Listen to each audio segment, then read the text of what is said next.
Maka Nahas orang Amon itu bergerak maju dan berkemah mengepung Yabes Gilead. Lalu berkatalah semua orang Yabes itu kepada Nahas, "Adakanlah perjanjian dengan kami, maka kami akan takluk kepadamu." Tetapi Nahas orang Amon itu berkata kepada mereka, "Dengan syarat inilah aku akan mengadakan perjanjian dengan kamu, bahwa tiap mata kananmu akan kucungkil.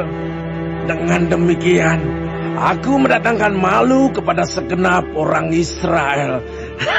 Para tua-tua Yabes berkata kepadanya, "Berilah kelonggaran kepada kami 7 hari lamanya, supaya kami mengirim utusan ke seluruh daerah Israel. Dan jika tidak ada seorang pun yang menyelamatkan kami, maka kami akan keluar menyerahkan diri kepadamu." Ketika para utusan itu sampai di Gibea Saul dan menyampaikan hal itu kepada bangsa itu, menangislah bangsa itu dengan suara nyaring. Saul baru saja datang dari padang dengan berjalan di belakang lembunya, dan ia bertanya, "Ada apa dengan orang-orang itu, sehingga mereka menangis?" Mereka menceritakan kepadanya kabar orang-orang Yabes itu. Ketika Saul mendengar kabar itu, maka berkuasalah roh Allah atas dia, dan menyala-nyalalah amarahnya dengan sangat. Diambilnyalah sepasang lembu, dipotong-potongnya, lalu potongan-potongan itu dikirimkannya ke seluruh daerah Israel dengan perantaraan utusan. Pesannya, "Siapa yang tidak maju mengikuti Saul dan mengikuti Samuel, lembu-lembunya akan diperlakukan juga demikian." Lalu Tuhan mendatangkan ketakutan kepada bangsa itu, sehingga majulah mereka serentak.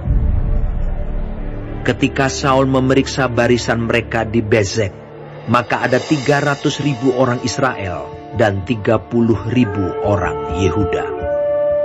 Kepada para utusan yang datang itu dikatakan, "Beginilah kamu katakan kepada orang-orang Yabes Gilead, besok pada waktu panas teriknya matahari, akan datang bagimu penyelamatan."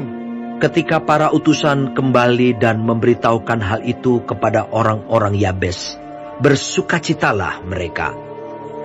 Lalu orang-orang Yabes itu berkata kepada Nahas, "Besok kami akan keluar menyerahkan diri kepadamu. Maka bolehlah kamu lakukan terhadap kami apapun yang kamu pandang baik." Keesokan harinya, Saul membagi rakyat itu menjadi 3 pasukan. Mereka itu masuk ke tengah-tengah perkemahan musuh pada waktu kawal pagi dan memukul kalah orang-orang Amon sebelum hari panas. Dan terserak-seraklah orang-orang yang lolos itu, sehingga di antara mereka tidak ada tinggal 2 orang bersama-sama. Lalu berkatalah bangsa itu kepada Samuel, "Siapakah yang telah berkata, masakan Saul menjadi raja atas kita? Serahkanlah orang-orang itu, supaya kami membunuhnya." Tetapi kata Saul, "Pada hari ini, seorang pun tidak boleh dibunuh. Sebab pada hari ini, Tuhan telah mewujudkan keselamatan kepada Israel." Dan Samuel berkata kepada bangsa itu, "Marilah kita pergi ke Gilgal dan membaharui jabatan raja di sana." Lalu pergilah seluruh bangsa itu ke Gilgal dan menjadikan Saul raja di sana di hadapan Tuhan di Gilgal.